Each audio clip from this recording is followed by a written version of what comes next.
তো good morning. আমি আছি মুম্বাই থেকে না, আজকে কলকাতা থেকে। এই যে কুর্তি নতুন জামা পরে বসে আছে, যেটা হচ্ছে লক্ষ্যা বুটিকের শাড়ি। প্রিয়াঙ্কা দিয়েছিল আমাকে, তো এটা মা পরেছে আজকে নবমীতে। তো মা কেমন লাগছে শাড়িটা পরে বলো? ভালো লাগছে। শাড়িটা সত্যিই খুব সফট আছে। যদি তোমাদের কখনো ভালো লেগে থাকে লক্ষ্যা বুটিকের শাড়ি, তাহলে কিনতে পারো। তো কলকাতায় ফিরে আমার বাড়িতে যাওয়ার কথা, নবমীতে যথারীতি বাড়ির থেকে বেরিয়ে পড়েছি, শ্বশুর বাড়ির থেকে বেরিয়ে পড়েছি। তো রাস্তায় কি খাবো, তো ইডলি এই মেন্দুবেড়াই খেলাম। মুম্বাইতেও যা খাই কলকাতাতেও তাই খেলাম। তো ট্রেনে করেই যথারীতি আমরা বাড়িতে গেলাম, আমার বাড়িতে।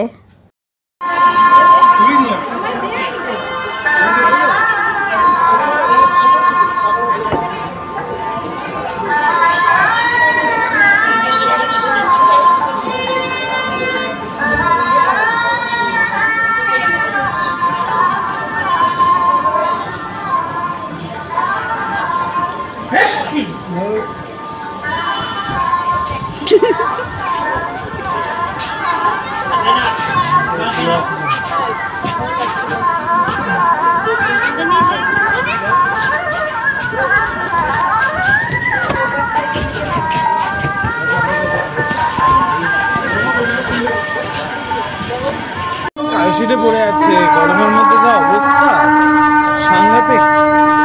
এখানে তার মধ্যে মানুষ ঘুরে বেড়াচ্ছে। ইকোনমিক্যাল গ্রোথ আসবে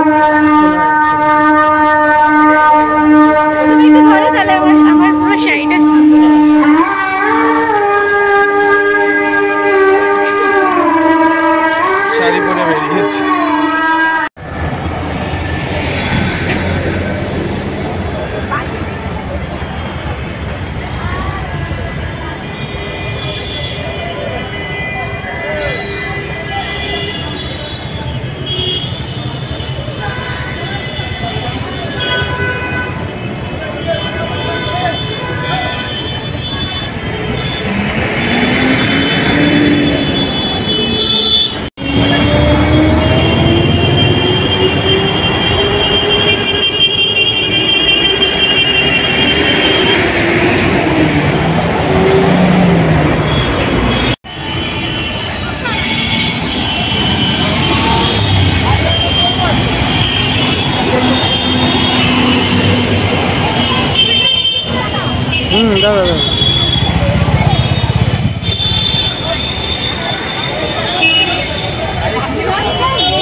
দাদা আমাশা হয়েছে।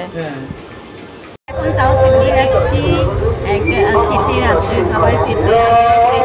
চেঞ্জ করে নিয়েছি। এদিকে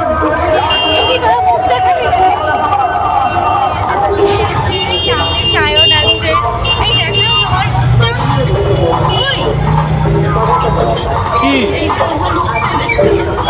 তোমার নন এসি বুক হয়ে যাচ্ছে, ভুল করে নন এসি বুক হয়ে গেছে, তাই গাড়ির কাজ করে দিতে হচ্ছে। গোল্ডু করে নিয়েছে, বুঝতে পারিনি না এটা এখানে হয়। আমরাও ভুলে গেছিলাম, কারণ আমরা বোম্বেতে এসিতে যাতায়াত করে করে আমার অভ্যাস হয়ে গেছে। আজকে জীবনে ফার্স্ট টাইম কাউকে ব্লগ করতে দেখলাম। আমাদের পাশে একটা ছেলে দাঁড়িয়ে রয়েছে, ছেলেটা লিটারালি ক্যামেরার মধ্যে বলে আমাদের নির্লজ্জ হয়ে যেতে হয়, কিন্তু ও কনফিডেন্টলি ব্লগ করছে। আমি ওকে দেখালাম, ও পুরো মানে ব্যাপারটা বুঝিয়ে বললো। এবার কিছুক্ষণ বাদে আমার দিকে এসছে আর পিছনে আমি যে এবার ও আমার জন্য গালাগালি খাবে। সাথীর ভিডিওতে কেউ দেখাননি, মানে কম ভিউ আসছে, তার মধ্যেও কে কমেন্ট করেছে এটা বলো কি জানতে চাও? টাকলাটা না, হ্যাঁ আমাকে জানিস একজন লিখতেছে রীতিমতো, বলছিল না।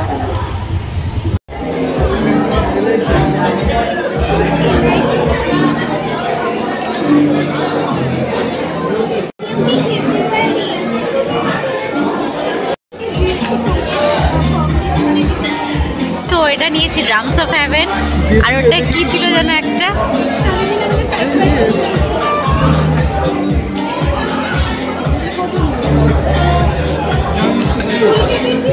আমি একটা জিনিস বুঝলাম, রাত্রি 12টা বেজে গেছে। সাউথ সিটি মলের ভেতরটা দেখো, মনেই হচ্ছে না যে এত রাত হয়েছে, এটা নবমীর রাত।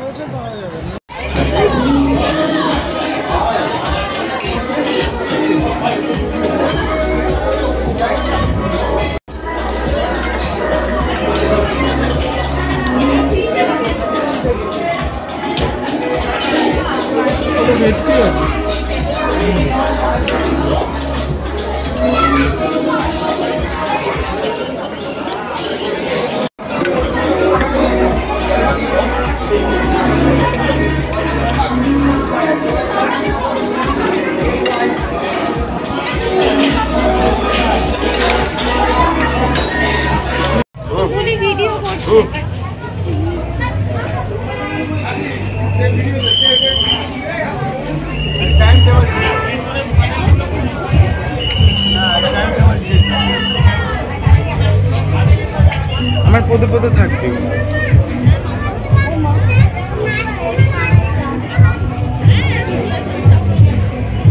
30 টাকার জলের বোতলগুলো ওই হলো।